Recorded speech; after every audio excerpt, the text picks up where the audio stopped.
Smo na Slovenski cesti in želeli vam pokazati dokončanje Slovenske ceste pred začetkom vožnje avtobusov po njej.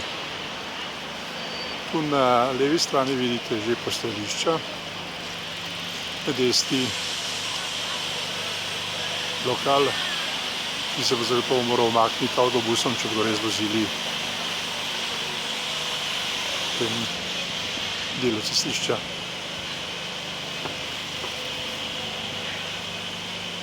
Zanimivo je, da na Slovenski cesti imajo tudi razobečno razsvetljavo, kar je lahko, milo rečeno, sramota za naše arhitekte, če nimajo boljših ali ustreznejših idej. Še več.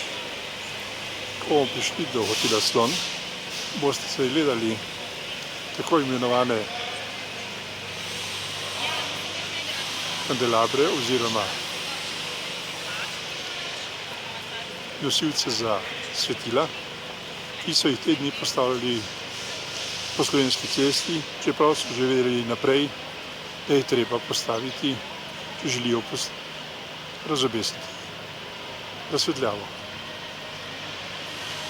No, tu na desni strani vidite postajališča, avtobusna postajališča, ki so nekoč stala tudi na Slovenski cesti. Torej bodo avtobusi kar množično vozili po tem cestišču. Koliko časa bo zdržalo, bomo videli.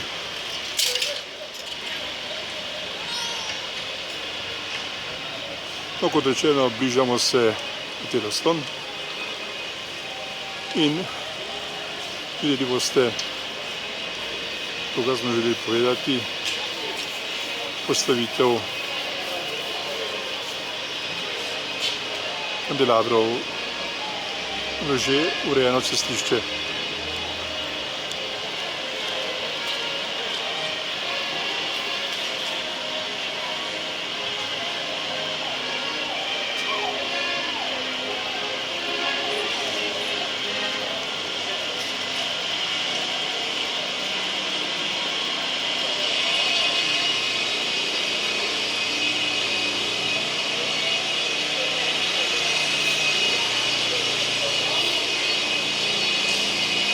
Kako bodo delovali ti bifeji ob cesti, ko bodo vozili tukaj avtobusi, ne vemo, pa tudi ni pomembno. Dokazano pa, ta del cestišča Slovenske ceste ne bo vse prida boljši, kot je bil takrat, ko smo imeli še normalno cestišče nekoliko širše za vožnjo avtobusov in ostalih avtomobilov.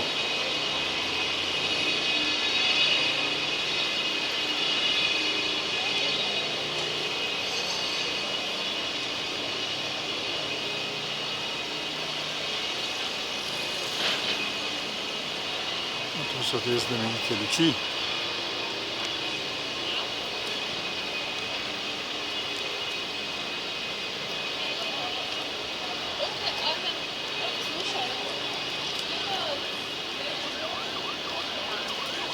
No in to je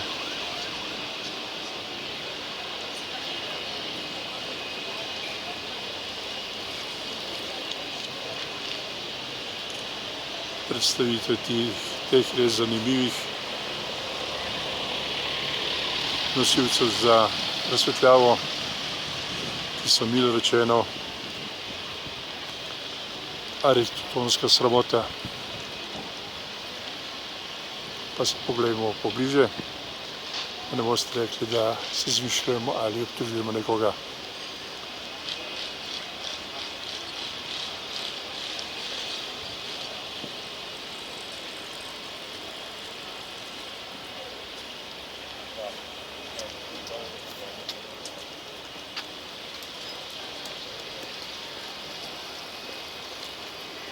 No, to je ta znameniti nosilec razsvetljave. Tu je še kar nekaj, ki so jih pozneje, ko so ugotovili, da nimajo nosilcev za razsvetljavo, postavili tukaj.